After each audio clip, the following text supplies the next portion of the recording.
Hello everyone, my name is John, I'm the Geeky Fanboy, and welcome back to me talking about books. And today I thought we're going to do something a little experimental. Today I'm going to tell you about the best books that I've ever read, according to Goodreads. Okay, so instead of doing an actual best books I've ever read, because making a list like that would be very difficult, I decided to just let Goodreads decide what the best books are that I've ever read. So what we're doing today is I'm going to give you the top 10 best books I've ever read according to the average Goodreads rating. And what I did is I limited this list to like actual books, so there won't be any comic books or manga or no plays or like books based on, you know, TV shows or something, because like a TV companion guide or something, because I also do have books like that that are usually quite highly ranked, but that wouldn't make any sense in a list like this. So we're focusing on novels and also non-fiction books, like proper non-fiction books. And also I limited it to if there were several books from one series within like the potential top 10, I only took one book from one series, like the highest ranked one, because otherwise I think this list would only be comprised of 2 or 3 book series, and that would be a bit boring. But yeah, this is still, apart from that, this is my unfiltered top 10 according to Goodreads. If I have the book here, I will show you my copy, otherwise you're gonna get a little picture here. I'm gonna stay as spoiler-free as possible, naturally, if I talk about these books, especially the fictional ones. So yeah, that's it for the preamble. Let's jump into the top 10, and I forgot that. And also at the very end, I'm quickly gonna rank these 10 books as I would personally rank them from worst to best. And let's just say there are probably gonna be some surprises here. So let's go. At the number 10 spot, with an average rating of 4.36, we have this book, Ace, What Asexuality Reveals About Desire, Society, and the Meaning of Sex, by Angela Chen. Now, I've spoken about this non-fiction book quite recently, actually. I will link the video here or down there somewhere. So I don't want to talk too much about it here. So this is essentially a non-fiction book about asexuality and an analysis of asexuality within our society. It's a book I enjoyed a lot, actually, because obviously, for those who don't know, I'm ace, so I'm interested in, you know, finding out more about my own sexuality, naturally, and this was the book that was at my local bookshop and I had heard about before, so I bought it, and honestly, there were some really good things in here. I thought it was an interesting discussion of several aspects of asexuality based on people's cultural backgrounds. And there were also some things in there that I honestly hadn't even thought about before, really. So this mostly talks about different people from all kinds of different backgrounds, and essentially their experience with being ace now in the 21st century, mostly Western society.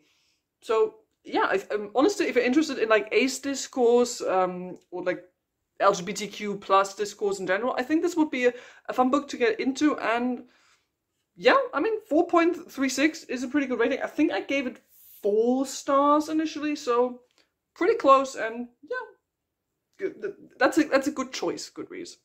Number 9, with a rating of 4.44, we have A Game of Thrones. So this is the first book, as we all know, in the A Song of Ice and Fire series that also the famous TV show is based on.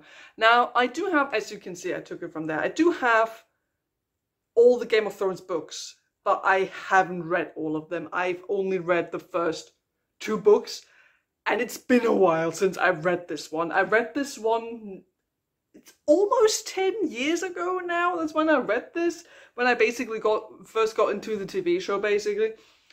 And it's alright. I mean, like I said, it's been a while since I've read it, and I think at the time, so I think I was like 18 years old or something when I read it, and at the time, it was alright. I think I gave it a 3 3-star rating at the time.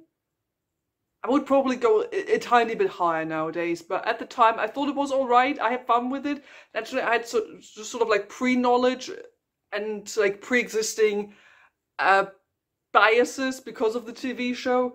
But also this is naturally, it's high fantasy, and it's also very densely written. There's so many characters in this, but there are also many interesting aspects, like especially to the world building, but there are also some aspects of this where you would especially say nowadays, a bit iffy, which were also discussed back when the TV show came out, especially in regards to, you know, the female characters and how sex and stuff like that is being treated within the story.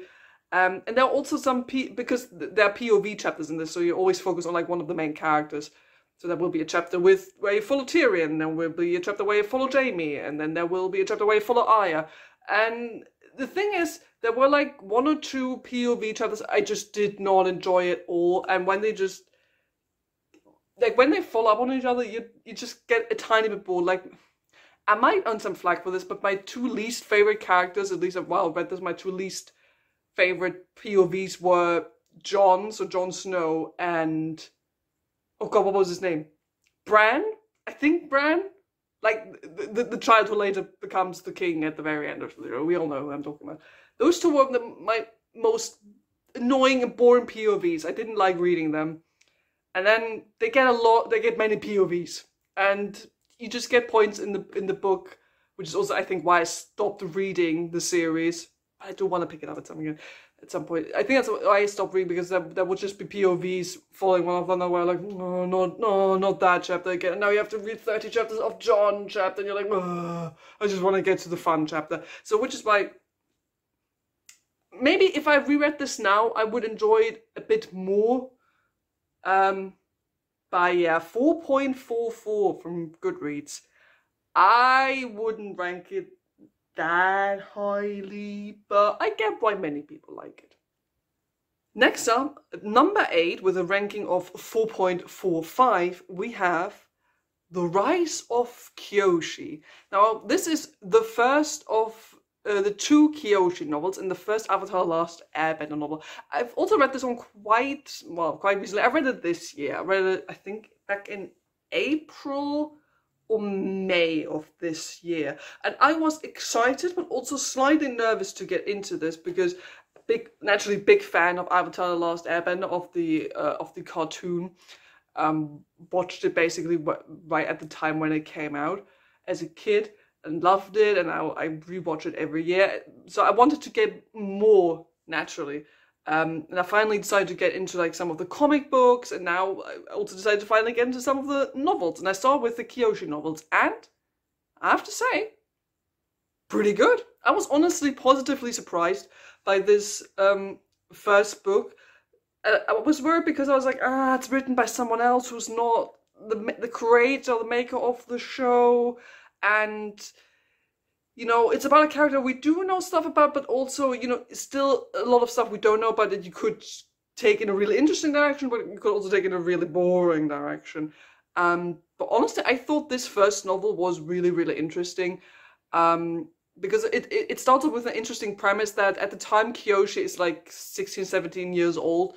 People don't think she's the Avatar. Like, they think someone else, like a completely random other boy, they think he is the Avatar, and they only find out really, really late that Kyoshi is the Avatar.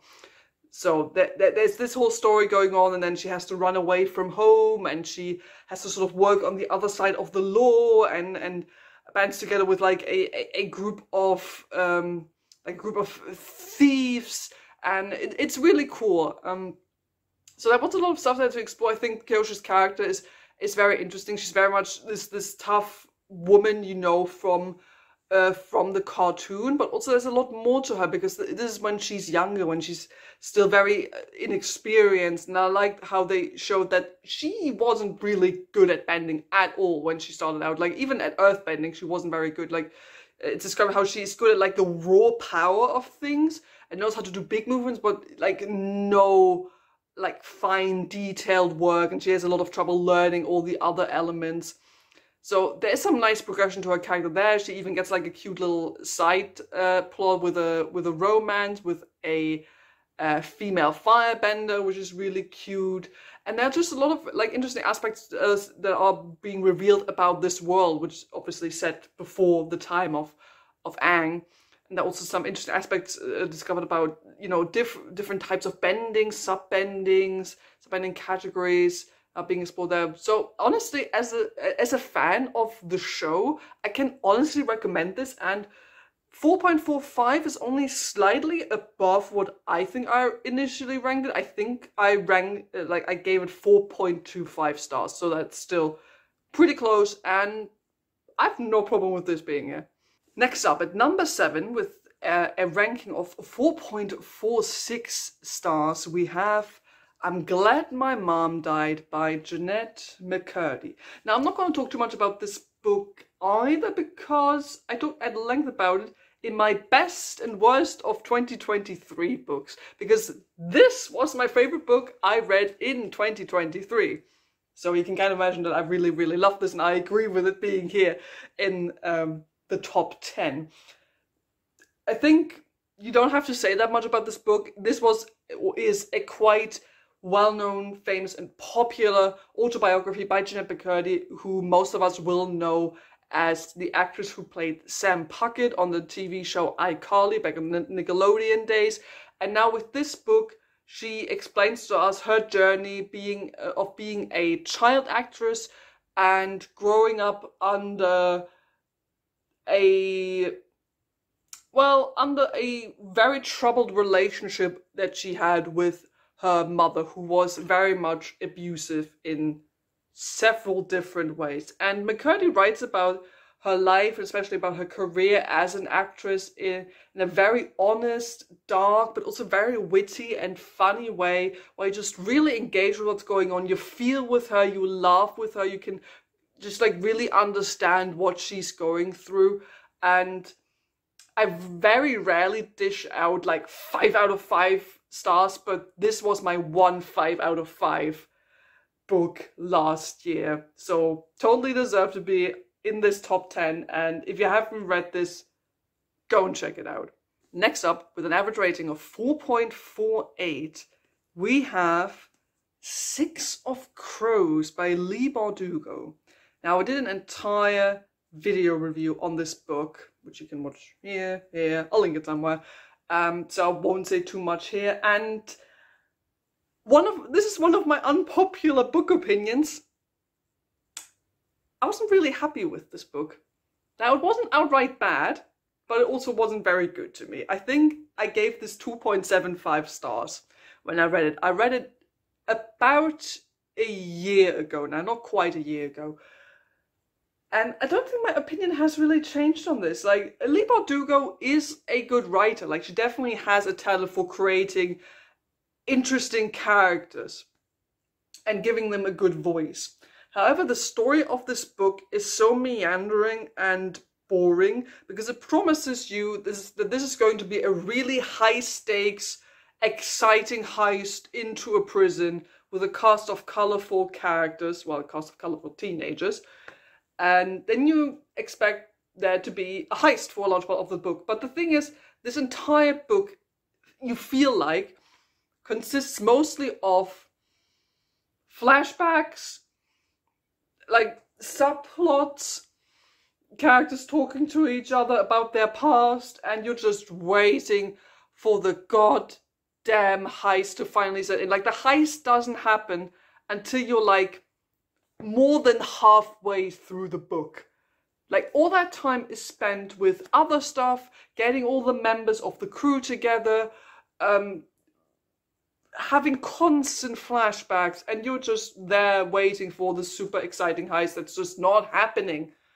Like, watch my review on this book to find out why this was sort of disappointing. I can kind of see why people like this, but honestly, I was expecting so much more when I read this. Next up, we have another non-fiction book, namely with a rating of 4.5, The 100 Years' War on Palestine. Now, this is a book I read also this year, back in June. I want to talk about this book in more detail in a future video, so I don't want to say too much here.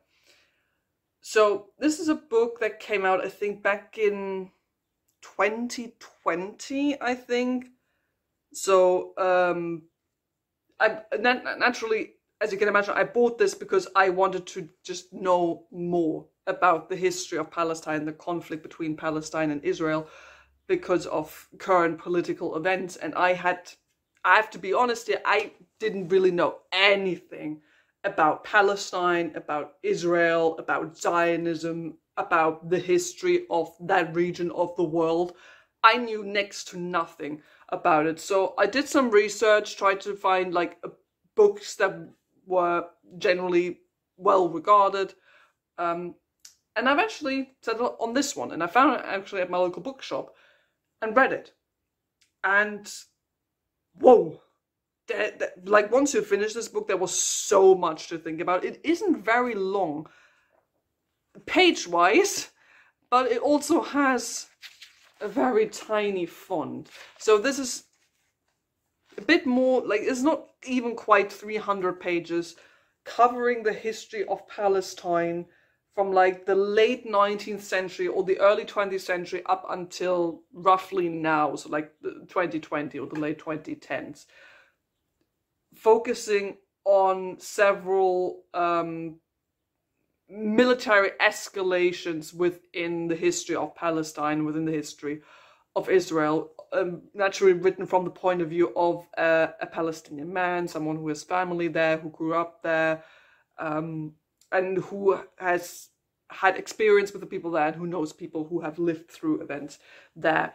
And this is a very densely written book. Like, there's so many dates and names. It was hard to keep track of things at the time. There are like extensive footnotes at the end of this whole thing, and you can't possibly remember everything that's being talked about here. But nevertheless, this was such an interesting and important read. Like, when I finished this, I really felt like I made an experience. Like, I really learned something, and I had a better understanding of the people who lived there, and of the history of the country. And honestly, if like me, you didn't really have any prior knowledge to the history, I think this is a good place to start. I think it would help if you maybe have some basic knowledge about some of the historical events surrounding Palestine and Israel. But I still think this book gives you a good overview of like how this conflict came to be and how it's been going on for such a long time. So I think I gave this 4 stars. So I think it's deservedly so, in somewhere near the top 10. So yeah, this was definitely a good read. Next up at number 4, with an average rating of 4.53, we have The Spirit Bares Its Teeth by Andrew Joseph White. Again, a book I talked about in my best and worst books of 2023 video, where I named this as one of the worst books I read in 2023. Actually, I read 2 books by Andrew Joseph White last year, and they both end up being some of the worst ones. Which is not to say that this is garbage. Like, Andrew Joseph White's books are not garbage, they're mostly just very disappointing and underwhelming. So this is his second book, and it's set during Victorian times, and it's about a young trans boy who wants to be a surgeon, and also he was born with like purple eyes, and people born with purple eyes in this world do have like some kind of supernatural power and some kind of supernatural connection to the afterlife, and can talk to ghosts or spirits. And he wants to become a member of like a secret society that deals with ghosts and spirits. However, he is found out, and Victorian society, not being chill with trans people, they throw him into essentially like a hospital or academy for young women who misbehave, and there they want to like fix his behavior, basically. So the premise of this, just like Andrew Joseph White's first book, which is called Hell Followed With Us, super interesting premise. I love Victorian literature. It's like my favorite literary era. So I was really excited to get into this. However, like the execution of this is, yes, police, go save people. Yeah. The execution of this is so underwhelming and disappointing because you feel like nothing really happens. Like, the first couple of chapters are interesting, but then the boy gets to the hospital, meets like a bunch of other girls where you quickly lose track of who they are.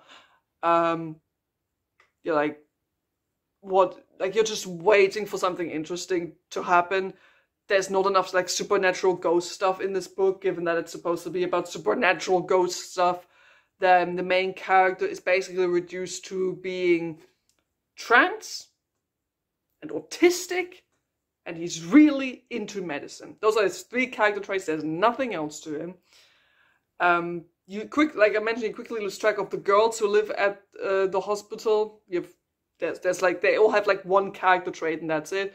The villains are all like mustache twirling white men. Like all the cis men in this book are evil. There's like literally no men in this book who will not turn out to be evil at some point. And they're just like some really basic historical inaccuracies, which was so easy to just figure out or Google. And I don't know. Like, I gave this, I think, 2.5 stars. Like, it's not terrible, but it's also not good. It's just very, yeah. And I feel like I'm the only one who has this opinion, because every other booktuber who I've seen in my subscriptions has talked about this book. They really loved it, and I feel like I'm the only one who's like, nah. So, yeah, I don't know. At number 3, with an average rating of 4.57, we have The Return of the King, the 3rd book of the Lord of the Rings series. Now, I finished my Lord of the Rings reread a couple of months ago, and yeah, Return of the King is also kind of my favorite, arguably. Now, naturally, I love the Lord of the Rings series. I love the books. I love the movies. That just could talk about them for hours. And Lord of the Rings books are brilliant. Like, you can check out my reviews for each Lord of the Rings books on my Goodreads or my story graph. If you want to check that out. Like, every book in the series to me is at least a 4.75. And Return of the King is arguably like the best one. Like, it's basically a 5 out of 5. Like, Return of the King has like all the great moments, like all the iconic moments, and it ramps up to such a cool, satisfying finale, which includes stuff that you don't even see in the movie. And once you finish this, you're just like taking a big exhale, and you're like, whoa, like you really feel like you lived through something when you finish the series, and once you finish Return of the King. Like, honest, I feel like this might be the only book that's ever managed to make me cry by just giving me facts, like a timeline. Like, at the end of this book, obviously there are the appendices, and there's also like just like a timeline of events that happen afterwards. It's basically just like a list of things that happened, but they make me cry just because I spent so much time with these characters, and I'm hearing about some of the stuff that they or their kids were up to afterwards. Like, just made me cry. And just goes to show how amazing these books are. And Return of the King is just such a great finish, I think, to the arguably the most famous fantasy, especially like high fantasy book series out there, which is so highly regarded for a good reason, I think. Like, go and read my Goodreads or Storygraph reviews to find out more. But honestly, I just love Lord of the Rings. I could talk about it forever. Return of the King, deservedly so, is in this top 10. It's like one of the best fantasy books I've ever read. And if you haven't read Lord of the Rings yet, what are you doing? I don't care. Switch off this video. I don't even care. Switch off the video and go and read Lord of the Rings, or go and watch the movies. All of them are amazing. Now, and I can't believe I'm saying this, at number 2, above Lord of the Rings, with an average rating of 4.58, Fourth Wing. I won't say too much here, because there's literally a video that's 3 hours long of me analyzing this goddamn book. This goddamn book I read last year because everyone was reading it. And just that one time I was like, okay, I want to know what all the hype is about. And you know what? I regret that decision because now I'm doomed to read and analyze this entire series because you people love to see me suffer through books like this. Honestly, Fourth Wing is... Maybe if it didn't have all the hype last year, I maybe wouldn't even dislike it as much as I do.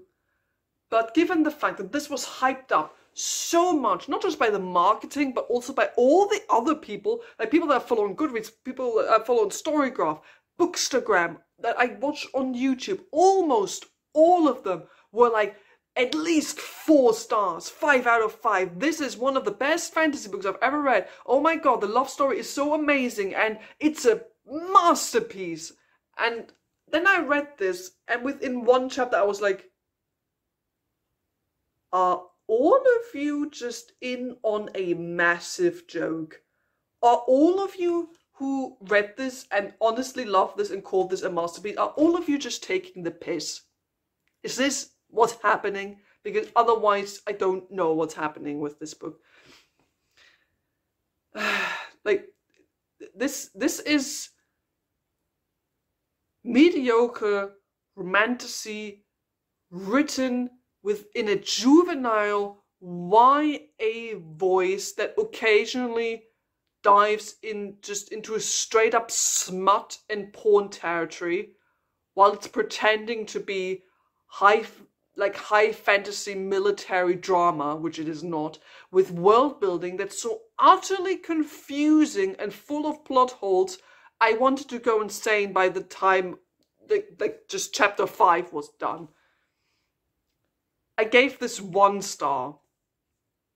Again, go watch the 3-hour video where I talk about it.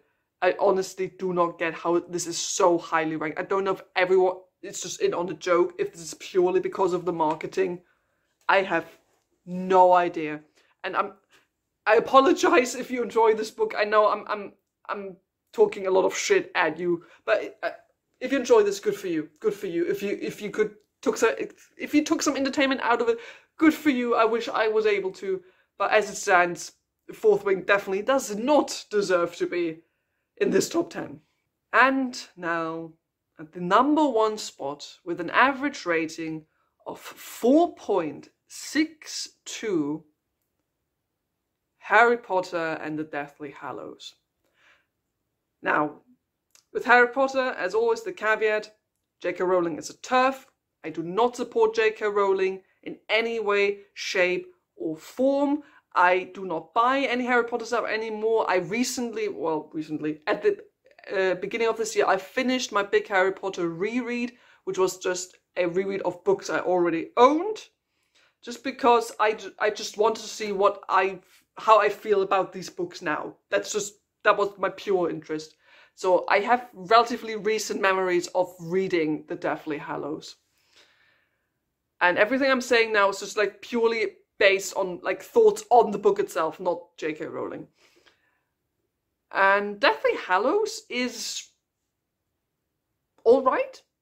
Like, it's not my favorite within the series. My favorite's Prisoner of Azkaban. And I think I gave Deathly Hallows on my reread a rating of 3.75, which is sort of roughly on the same level for me as Goblet of Fire. Like, it's good, it's fun, but it could be better. But we've also seen worse in the series. If you want like some detailed opinions on my Harry Potter reread, go check out my Goodreads or my Storygraph. I wrote like reviews for every single book. I still might want to do like a big Harry Potter like retrospective review. If this is something you would be interested in, tell me down in the comments below. Like, because I had a lot of thoughts and opinions after my big reread. And Deathly Hallows, like, it's fine. Like the first half drags a bit with like all the camping, them just like walking around, them basically pulling the same heist twice. They like basically pull the same heist with them pretending to be someone else in order to sneak into a big government building to steal something. They pull that heist twice. And then all the cool action and all the drama and all the melodrama and the feels and the tears and the crying and the deaths, they're all like in the second half. The second half is really exciting, like the Battle of Hogwarts and everything. That's really cool. And yes, this book still makes me cry when Lupin dies, because Lupin still remains one of my favorite characters to this day. Like, I would be lying if that wasn't the case. And my man was done so dirty in that book when he dies. Like, that's an entire rant I could go into. But like, it's a satisfying ending, I think, to the series. There are things in there, or elements where I'm like, we should talk about that more. Why was this never addressed? This should have been dealt with differently. Like, there are many aspects, not just within this book, but within the entire series, that you could naturally have entire discussions about that don't get talked about within the series itself. But I think that this book just shows that the strength of the Harry Potter series has always been more the characters than the actual plot or the world itself. Like, it's really about the characters and what you've lived through with them as you read the series, because you really feel the emotional impact within the series. I think that you like the connections that you've made with the characters here, because I think you have like really, especially if like me, you grew up with these books or read these books at a relatively young age, you do have a big like emotional connection to these characters, I think, and that's sort of like the highlight of this book as well. The plot is, yeah, like, it's not bad, but could be better, and it could be a lot more, I think, colorful and more interesting, because we don't really visit like any new locations, and then we just spend half the book in the forest, and then we just go back to Hogwarts, and you just wish Rowling could have extended the setting pool a bit more. It's alright. I honestly didn't expect it to be the like most highly like ranked Harry Potter book within the series, and then it ended up being on #1 in this. I honestly didn't expect. Again, I think Prisoner of Azkaban is the best one, but like by a long shot. So I mean, yeah, it's fine. 4.62. No, I would like go 1 star lower. Again, I think I gave it a 3.75. It's okay. It's a good ending. I think like it's a satisfying enough ending to the series. But best book in the series and top 10 best book, literally best book I've ever read, apparently, according to Goodreads. No, not really. Okay, and now at the very end, as promised, I'm just quickly gonna do like my own ranking of these particular like 10 books. This is just like mostly off the cuff rating of how I would do this. If you ask me on a different day, I would maybe rank them differently. So I would personally rank at number 10, the worst one, Fourth Wing, easy. Number 9 would be Spirit Bears Its Teeth, although Spirit Bears Its Teeth is already miles better than Fourth Wing. Like, I would much more prefer reading Spirit Bears Its Teeth again than Fourth Wing. At number 8, I'm sorry, Game of Thrones fans, but I'm going to say Game of Thrones. That's mostly because it's been a while since I've read it, and I just remember it being very dense and at certain parts being very boring. Again, if I read it again now, maybe I would feel different about it. At number 7, Six of Crows. Again, I know, unpopular opinion, but it just wasn't what I wanted it to be. At number 6, I would say Harry Potter and the Deathly Hallows. It's okay. It's solid. Like, I would read it again, but again, it's not like remarkable or the best one in the series, so that's why it's sort of like in the middle here. Number 5 for me would be The 100 Years' War on Palestine, because that it's a good non-fiction book, just very densely written. You have a bit of a hard time like really keeping track of everything that's happening, and you do have to like sort of put it down and think about things occasionally. Like, it's a bit hard to follow, but I think still a very, very interesting read. Then at number 4, I would put Ace by Angela Chen, because that's just a really good, solid, interesting non-fiction book about a sexuality that doesn't get talked about enough. I think also not even within the LGBTQ+ community. So that's why it gets number 4. At number 3, I would put The Rise of Kyoshi. Not just as an Avatar Last Airbender fan, because also I think this is a solid, interesting fantasy book with a good, strong female protagonist in an interesting world that has existed before but gets expanded upon. Has even a cute little romance subplot, but that doesn't overshadow the overall story. It has some moral ambiguity, which I like, and it just explores like some interesting politics and interesting cultural backgrounds. So at number two, like number two and number one, you could switch up. Like I would, if you asked me on a different day, I would maybe switch them around. But today I would say at number two, I would put I'm Glad My Mom Died, just because this is like one of the best autobiographies, if not even the best autobiography I've ever read. Like it was so engaging and witty and dark and funny, but also uncomfortable to read. Like you could really tell Jeanette McCurdy's talent really lies in writing, that this is what she really wants to do, and that she told an important story that was important not just to herself but also the people out there that she wanted to tell it to. And it's honestly one of those books that I would recommend to anyone, even people who usually don't read biographies. And that leaves The Return of the King at number one. I mean, what else is there to say? It's Lord of the Rings. Lord of the Rings is considered to be one of the best, if not the best, fantasy story ever written. Who am I to disagree with that? I love it. And for today, this is the best book I've ever read. Now, naturally, the best books I've ever read, a top 10, would be so hard to do. If this is something you would like to see me do, like an actual, like my personal top 10 best books I've ever read, we might have to make it like a top 20 or something. I don't think I can do a top 10. Like, but if this is something you want me to do, it might take a bit of time to like really figure this out. But if that's something you want me to do, put it down in the comments below. If that's something you want to see me do, how would you rank these top 10 books you've heard me talk about? Do you agree with some of these? Do you disagree with some of my opinions? And what's your top 10 according to Goodreads or Storygraph, if you whatever reading app you use? Well, that's it for today.